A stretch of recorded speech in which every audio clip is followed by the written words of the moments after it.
For me, this boat has a soul.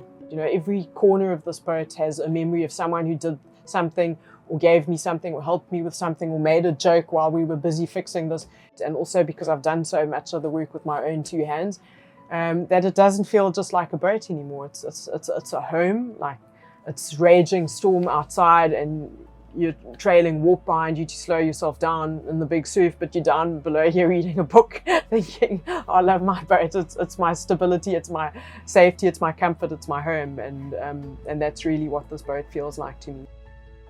Cape Georgia is a very simple boat. She made it simpler by putting an aluminium mast. She was the heaviest boat, but still she had a very good and a very well balanced rigging and balanced sails, and made the boat easy to sail. And this boat wasn't on the pre-approved list, but a woman in Seattle emailed me and she said, I think it will tick all the boxes. So I did my research, I looked at the numbers. It's a very heavy boat, so it's a heavy displacement boat, but it's very long on the waterline, which means that mathematically it should be quite fast.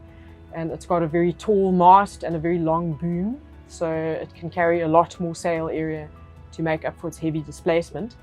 And I liked the idea of a heavy displacement boat because I was used to sailing the pelagic boats down in the Southern Ocean down to the Antarctic Peninsula and areas of heavy weather. It just seemed like it was going to be safe.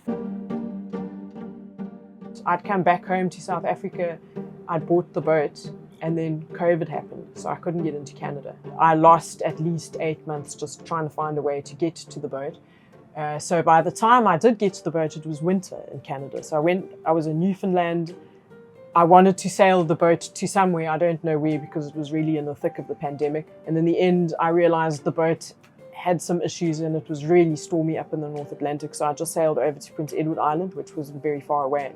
And I basically got stuck there for the next year, but I found this amazing community of people who, you know, took on the project as though it was their own. They sort of adopted me and, you know, took pride in helping me fix the boat.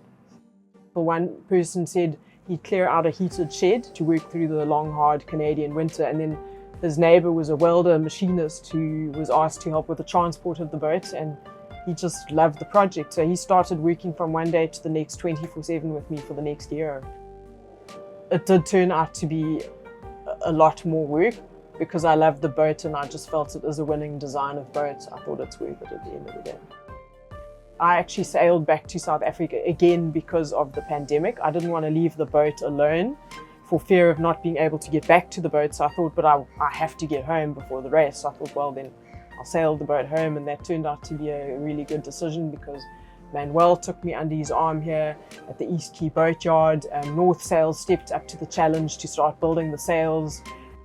All of the boating industry got very strongly behind her project because they knew she was a determined sailor and that she could have won the race, and she won the race. When boat builders get together and there is a project, they very quickly join forces with that project because they want to actually show that South Africa is the place and is a very good destination to come to. It is a place where jobs get done, difficult problems get solved, and there is always a fun aspect to it as well. I mean, Manuel's like a father to me. It's like, don't worry, my child, come what may, we will find a solution and we'll get you to France on time. And of course, he's got all the contacts. He's incredibly resourceful. He's got decades worth of boat building experience. And he's an incredibly kind and generous soul. So you couldn't actually wish to work with anyone better than Manuel. So difficult times were either it's a bit stressful because you're getting into a storm and you're worried that something's going to break or something does break, but even more stressful than the storm, but is getting becalmed. And I got stuck in the doldrums for about 2 weeks, and it's really a battle to not lose your sanity.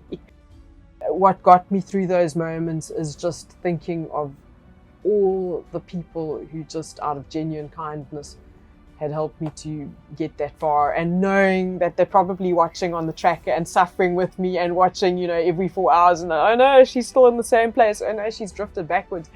Yeah, I think just knowing they were out there. And she won the race due to her very thorough maintenance of the boat. She often was diving over the side, cleaning the boat, whilst her competitors got stuck in Cape Town, in New Zealand. Kirsten, in that respect, fantastic. She's an extension of the water. She really is.